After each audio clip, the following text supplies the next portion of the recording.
Hoy les proponemos otro segmento especial para continuar acercándonos a la llamada guerra de cuarta generación que continúa en pleno desarrollo contra Cuba. Además, queremos compartir con usted algunos trucos, algunas ideas para intentar detectar cuando estamos ante noticias falsas.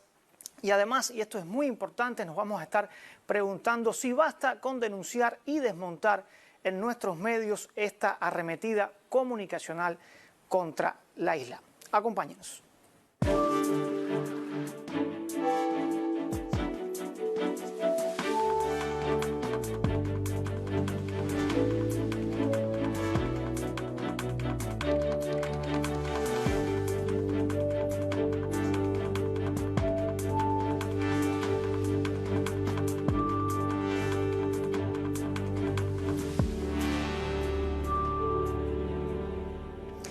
En los últimos días, la prensa cubana ha colocado ejemplos elocuentes de noticias falsas que pretenden confundir a las audiencias con verdades a medias y mentiras absolutas sobre los sucesos de calle del pasado 11 de julio.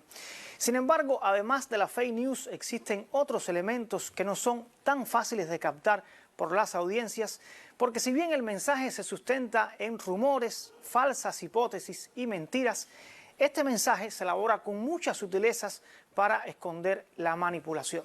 ¿De qué estoy hablando? Para eso nos vamos ahora al monitoreo que siempre hacemos de los medios internacionales y nacionales de prensa. Hoy nos acompaña la periodista Ledimari Esquivel, quien además es la jefa de contenidos multimedia del canal Caribe. Ledi. Hola, Alien. Efectivamente, se podría asegurar que hay silencios y ruidos en el abordaje de muchos medios a la realidad cubana tras los sucesos del 11 de julio.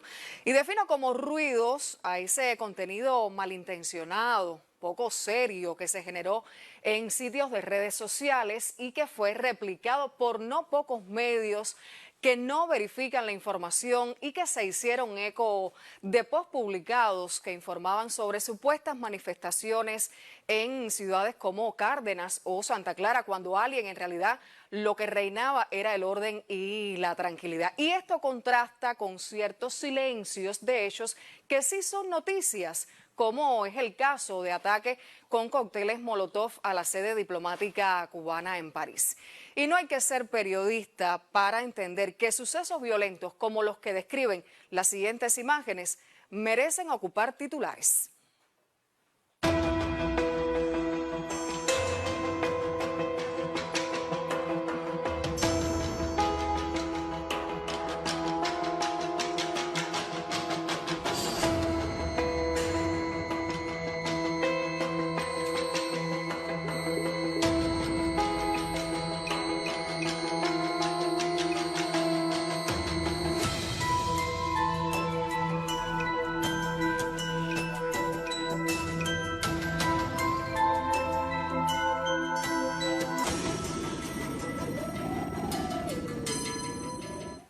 También te puedo asegurar, Alien, que pocos de los medios que se refirieron a estos sucesos colocaron algo que en periodismo ayuda a entender los acontecimientos y las intenciones de los sucesos, los antecedentes. Resulta que pocos informes de prensa recordaron que un hecho similar a este ocurrió el pasado año cuando fue atacada la embajada cubana en Washington. Y aquí lo más preocupante y lamentable es que el gobierno de los Estados Unidos mantiene hasta hoy su silencio sobre este asunto. Por cierto, también han hecho silencio muchos de los artistas que condenaron la supuesta represión en Cuba y ni una palabra, silencio total sobre el ataque a la embajada en Francia, donde dormían incluso menores de edad. Esto, sin dudas, legitima la idea de muchos expertos de que ellos son parte de una guerra cultural en paralelo a la guerra no convencional de cuarta generación que tiene como objetivo el empleo de símbolos de líderes de opinión provenientes del ámbito de la cultura para posicionar criterios y matrices de opinión contrarias, por supuesto, al sistema político cubano. Esta semana sí ocupó titulares la presencia del rapero Yotuel por las calles de España con representantes de varios partidos políticos de derecha radical. Veamos cómo lo analiza el medio europeo Cuba Información. La operación Yotuel contó durante semanas con un enorme espacio en medios de comunicación. El mensaje político de Romero, popular por su trabajo en Orixas y en una teleserie juvenil española, tuvo espacio en toda la prensa del corazón. Así entrena Yotuel para lucir cuerpazo a los 44 años, titulaba un diario. La revista colombiana Semana realizaba todo un completo reportaje fotográfico sobre su vestuario de moda. Y en la revista Square le veíamos con su camiseta de Isabel Marant y sus zapatos de Emporio Armani.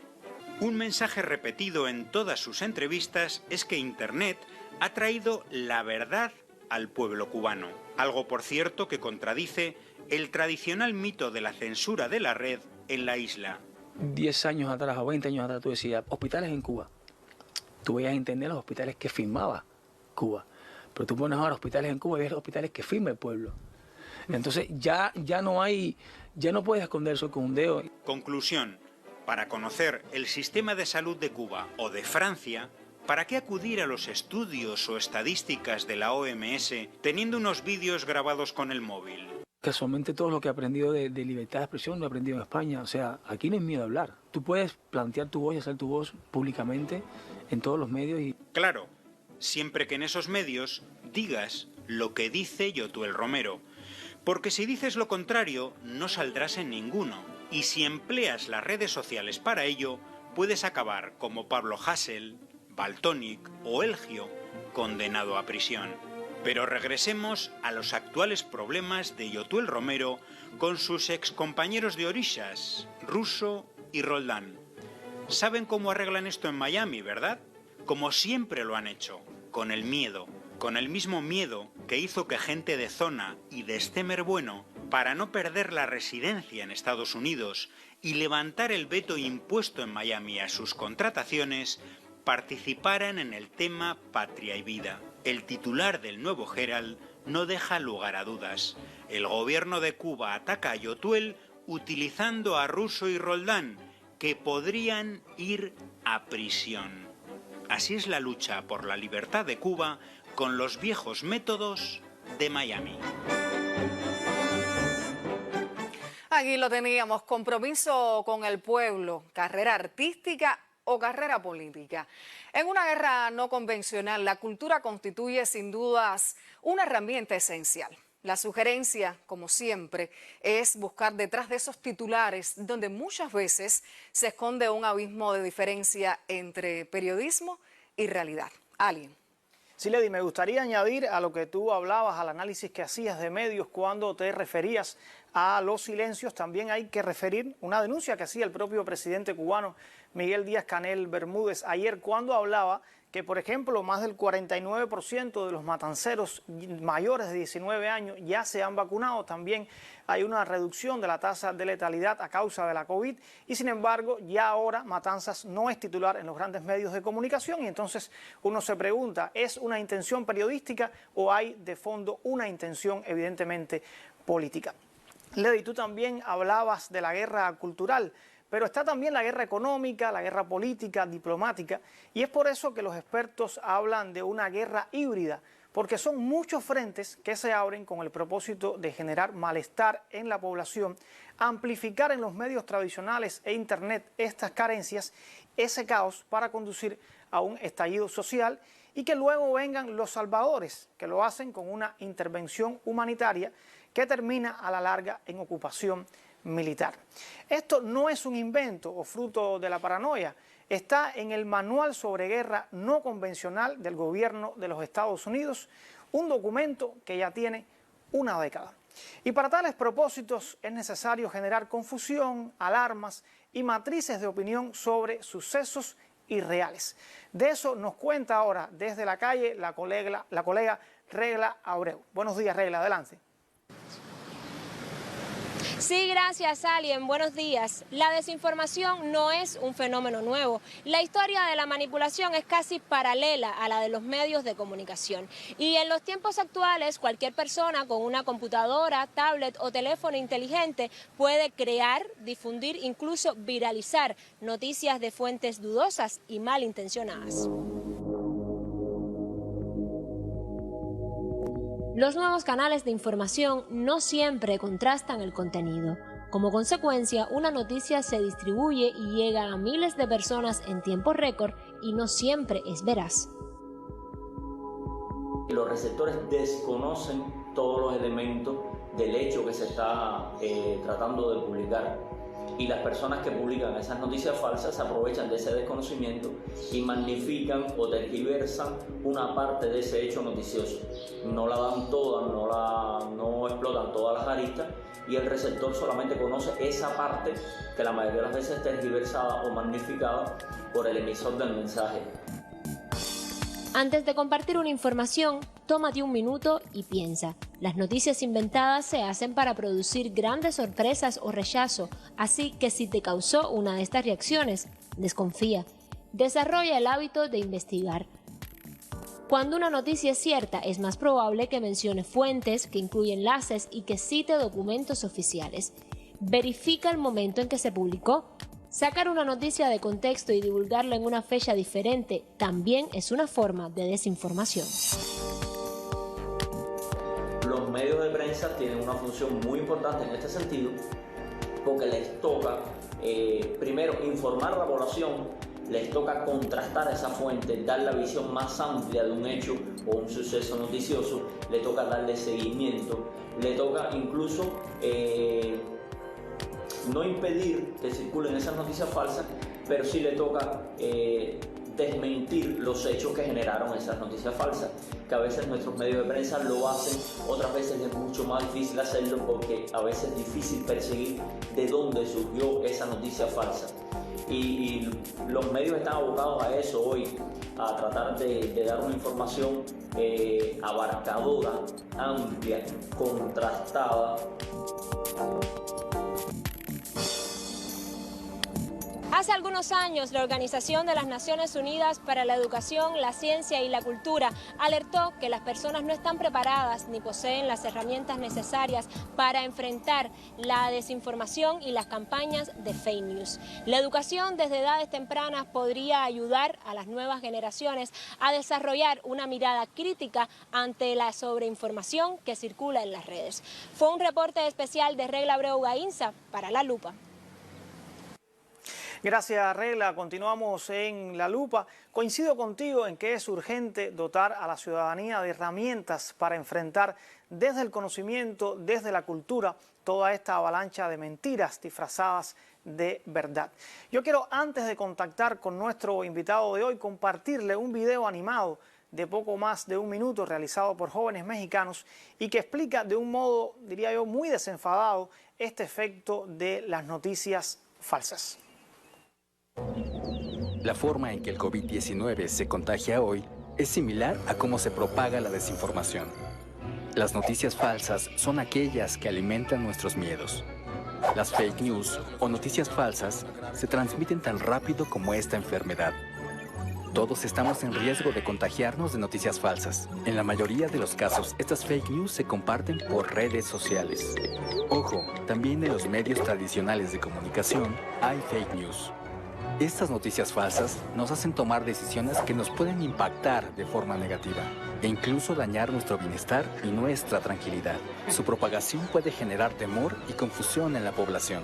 Hoy, más que nunca, las noticias falsas son el otro virus que nos amenaza. Por eso, antes de compartir, verifica la información y sigue estos pasos.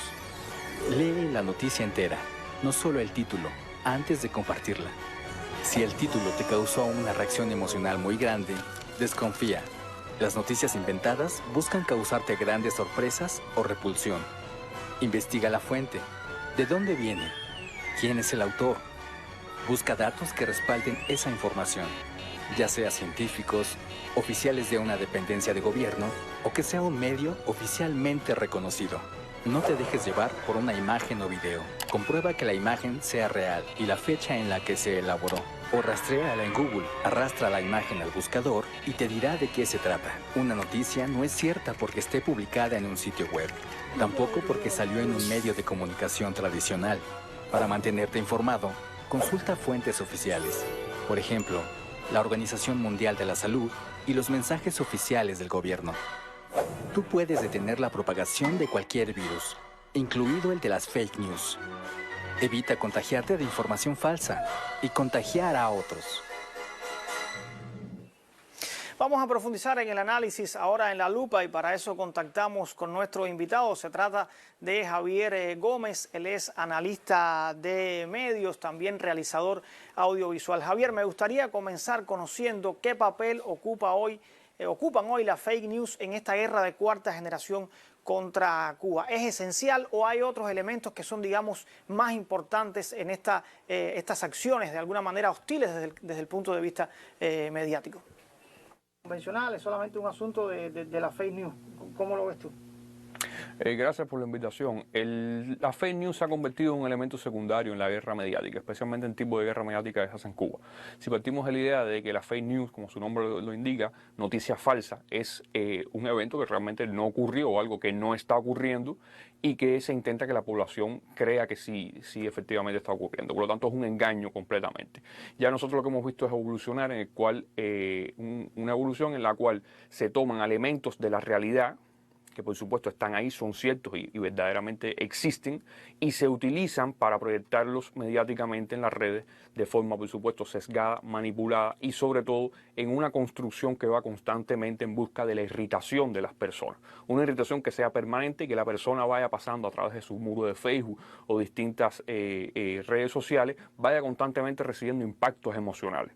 La combinación de titular con fotos te van haciendo una construcción permanente en la cual tú pasas de un tema que es real y que te irrita a otro tema que es real, igualmente te irrita a otro tema, efectivamente. Sobre todo temas que la persona vive cotidianamente y que la intención de estos medios digitales que operan de esta manera en las redes es que esa persona no se desprenda nunca de esa realidad y viva en esa permanente irritación. Finalmente ir conduciendo eso a un estado de emotividad que en un momento de crisis ya muy difícil para un país pueda explotar como ya una especie de estallido social. Y eso es lo que hemos visto.